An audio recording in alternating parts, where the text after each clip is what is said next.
भविष्य खराब हो। अगर युवाओं का भविष्य सुधरेगा तो ही भारत का निर्माण होगा। आप सोचिए कितना दुर्भाग्य है इस देश पर कि हमारे यहाँ जैसे हम एक तो कह देते हैं कि पूरी दुनिया में हमारे यहाँ शादी विवाह का एक पवित्र बंधन है, 7 जन्म का साथ होता है और ऐसी कहीं भी परंपराएं नहीं होती है, लेकिन इसी समाज के ऊपर एक दहेज नाम का कलंक है कि नहीं है यहाँ पर, तो वो किसको खत्म करना होगा। आप यंग जनरेशन जिस दिन आएंगे और ये कहेंगे कि हमें वह संस्कार मिला है, वह शिक्षा मिली है, आत्मविश्वास हुआ है कि हमें चाहे जितना पैसा कमाना पड़े हम नौकरी करके बिजनेस करके ईमानदारी से कमा सकते हैं, दहेज वाला भीख हमको नहीं चाहिए।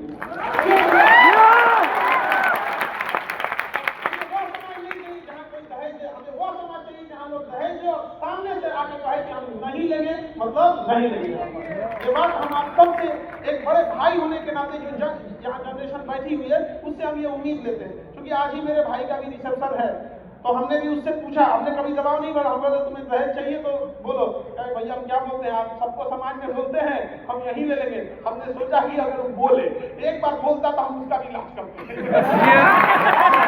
भाई का प्रेम है, भाई का प्रेम होता है, बड़े भाई को छोटे भाई पे अधिकार होता है, और आप जैसा करते हैं आपके छोटे भाई, आपके दोस्त, आपके सर्किल भी वैसे ही करते हैं। अगर हम सब एक इस चीज को आगे बढ़ाते रहते हैं तो काफी एक समय आएगा जब हम इससे भी विजय प्राप्त कर लेंगे। ये एक बहुत बड़ी समस्या है। क्यों? क्योंकि दहेज का पैसा, वह पैसा महिलाओं की शिक्षा पे खर्च होना चाहिए, उन्हें अच्छी नैतिकता दी जानी चाहिए, अच्छा आचरण सिखाते, अच्छा हुनर सिखाते, कोई महिला डॉक्टर बनती, इंजीनियर बनती, प्रोफेसर बनती, वो पैसा उसको दहेज में दे दिया जाता है। अब उसको पढ़ने नहीं दीजिएगा तो कहेंगे कि इसके बाद दिमाग ही नहीं है, पढ़ने दिया उसको, पढ़ने नहीं देंगे यहाँ पर। तो महिलाओं को भी इस चीज के लिए आगे आना पड़ेगा और कहना पड़ेगा कि देखिए आप दहेज नहीं लेंगे, मैं घर को स्वर्ग बना के रखूंगी, 2 बात भी सुन लेंगे, बाकी आगे का तो समझते ये दोनों हाथ से होना चाहिए। और ये महिलाओं के लिए भी बहुत जरूरी है, आप अपने अधिकार हक की लड़ाई लड़िए।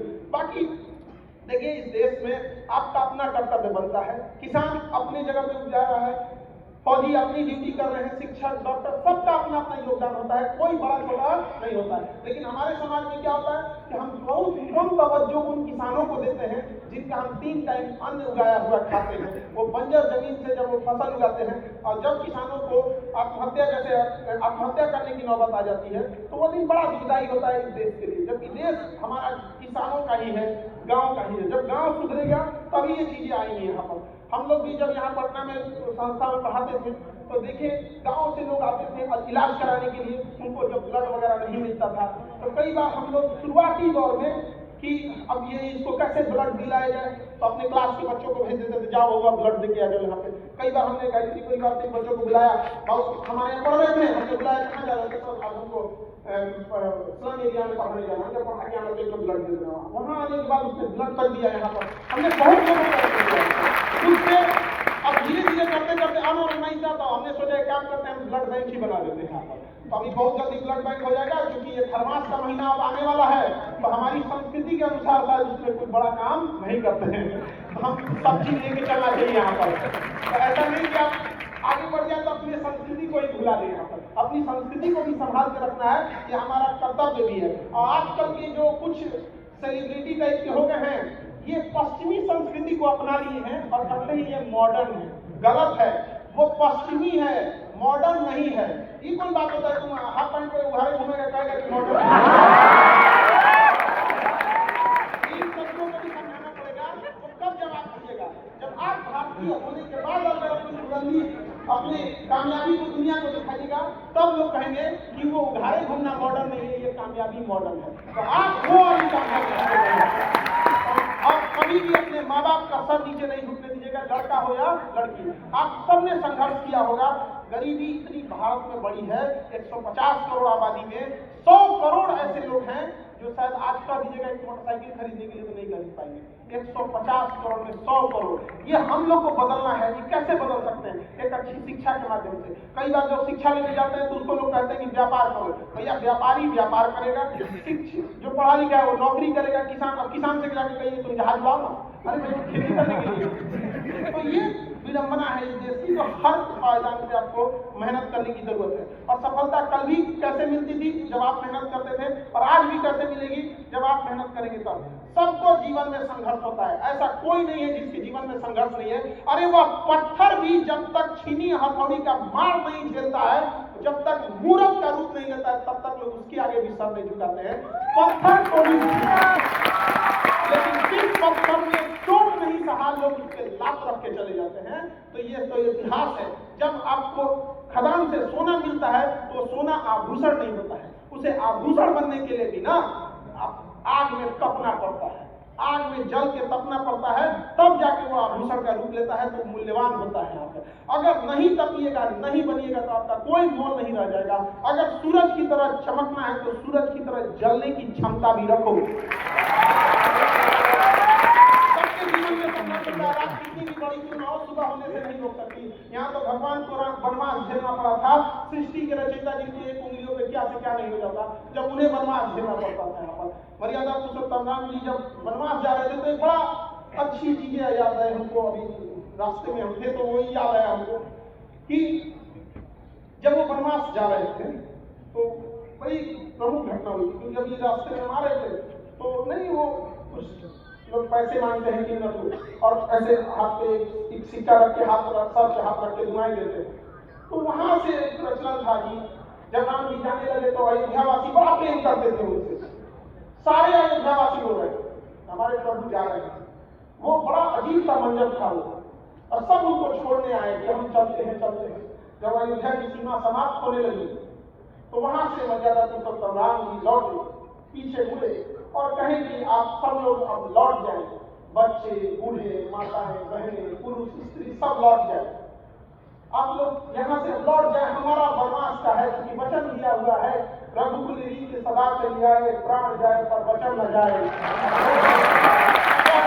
तो लिखाना था, तो वहां से उनकी बात मानकर लोग लौट गए।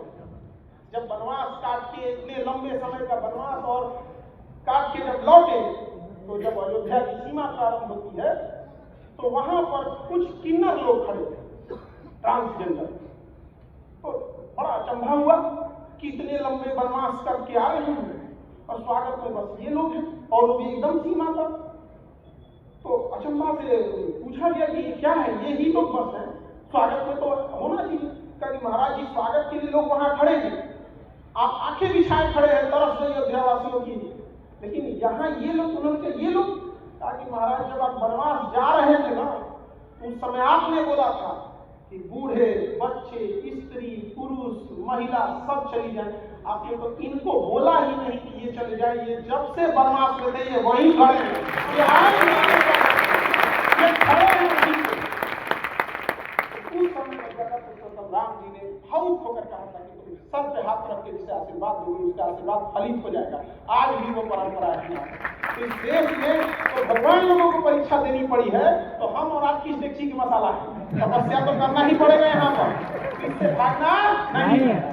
तो इसलिए नहीं यहाँ पे, और यहाँ जब आप अच्छा काम कीजिएगा, जब भी कभी अच्छा काम कीजिएगा तो 10 लोग उंगलियां उठाएंगे। तो एक बार जरा सोचिएगा, सीता मैया को लोगों ने अग्नि परीक्षा बैठा दिया, हम लोग को जियो क्या है हम लोग?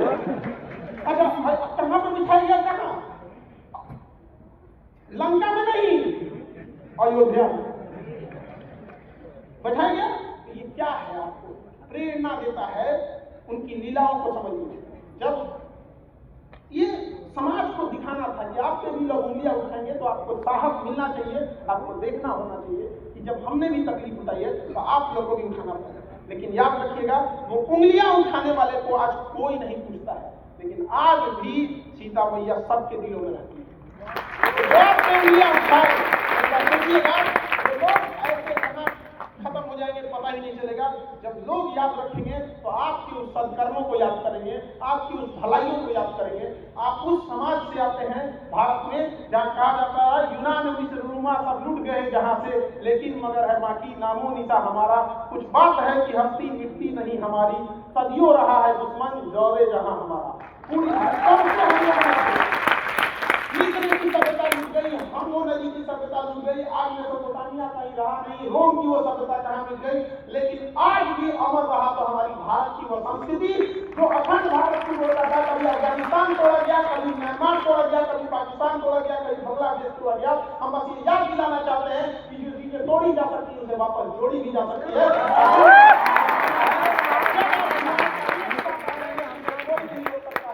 हमें लगता है कि ऐसे हमें अपने राष्ट्र के लिए हमेशा एक होकर खड़ा रहना चाहिए। हमारा झुकाव, हमारी लॉयल्टी, हमारा नैतिकता, हमारा सब कुछ समर्पण, न परिवार, न देश, न राज्य, न ही किसी पार्टी, न ही किसी मतभेद, न ही जाति, न ही धर्म, हमारा झुकाव केवल और केवल राष्ट्र के प्रति होना चाहिए कि जब बात राष्ट्र की आएगी सब कुछ त्याग दिया जाएगा और पूरे भारत खड़े हुए मिलेंगे तो अपने भारत के लिए, एक राष्ट्र के लिए खड़े हुए मिलेंगे। तो आप सब लोगों से यही उम्मीद करेंगे कि आप लोग जहां भी हैं, जिस क्षेत्र में भी हैं, अच्छे से काम कीजिए। और एक बात गरीब लोगों के लिए सोचिएगा, जो कि मुख्य उद्देश्य है गायत्री परिवार का, कि चाहे दुश्मन लाख आगे निकल जाए, एक दोस्त पीछे छूटना नहीं चाहिए। तो ये समाज के अंतिम पीढ़ी को नहीं छोड़ना, चाहे जहां भी हो। अभी हम तो शिक्षक हैं, हमको तो सुई मारने नहीं है, हम डॉक्टर तो है नहीं, लेकिन अभी हम लोग ने हॉस्पिटल बना रहे हैं यहाँ पे। जब इतने मजबूर हो जाते थे लोगों को देखते हुए, कोई 8,000 10,000 का जब MRI करते थे, हमने बोला कि आगे भैया हम यहाँ पे उसका आधा का आधा नहीं करते एकदम, यहाँ जितना लगता है यहाँ एकदम मिनिमम से मिनिमम पे। तो अभी हमको भी बड़ा उसमें हेक्टिक हो जाता है कि इधर कोचिंग देखना है, इधर हॉस्पिटल देखना है। अभी कैंसर हॉस्पिटल के लिए वर्क कर रहे हैं, तो बड़ा लंबा हो जाता है। लेकिन फिर भी हमेशा याद रखिएगा, समाज के लिए जब आप कभी काम कीजिएगा ना, आपको थकान महसूस नहीं होगी, क्योंकि उस समाज की दुआएं आपके साथ रहेंगी यहाँ पर। और यह भारत का समाज है, भारत कोई जमीन का टुकड़ा नहीं है जिसे अंग्रेज आके बांट के चले जाएंगे किसी संस्कृति। भारत एक विचारधारा है, विचारधारा को कोई बांध नहीं सकता है, विचारधारा को कोई रोक नहीं सकता है। आज भी आप हिंदुस्तानी पासपोर्ट लेके जाएंगे तो दुनिया आपको इज्जत के नजर से देखेगी, ये देख के नहीं देखेगी कि कहीं फट जाएगा तो क्या होगा। यहाँ पर ये हमारी संस्कृति है और ये संस्कृति को हमने बना के रखा है। हम एक शिक्षक हैं, हम शिक्षकों के बीच में हमेशा ये बात कहते हैं। कई बार कुछ शिक्षक नाराज भी हो जाते हैं हमसे इस बात को। हम ये बात कहते हैं कि वर्तमान शिक्षकों का पैर छू के जो प्रणाम किया जाता है बच्चों के द्वारा, इसके लिए उनका मेहनत नहीं, हजारों सालों से उन ऋषि मुनियों की तपस्या है जो निस्वार्थ भाव से शिक्षा दिए हैं, उनके प्रति श्रद्धा है। आज तक तो लोग हैं, आज तो व्यापार बना के रख दिए हैं, तो इसमें उतराना नहीं चाहिए। बच्चों ने तो अपना संस्कार नहीं भूला कि हमें गुरु के प्रति सम्मान देना है, लेकिन गुरु कब गुरु के भेष में व्यापारी बन गया पता ही नहीं चला। तो एक बार ऐसे हमारी संस्कृति में शिक्षक के भेष में अगर कोई व्यापारी आ जाए तो उनसे जरूर कहिएगा फीस दिए हैं, शिक्षा लिए हैं। जब आप गुरु के दक्षिणा लेंगे तो सम्मान भी होगा। कभी भी याद रखिएगा, अकेला चना भार नहीं हो सकता, सबको करना पड़ेगा यहाँ पर। तो एक सामूहिक जिम्मेदारी होगी कि भारत को भारत रहने दिया जाए। ये भारत की जो मूल संस्कृति है, क्योंकि समय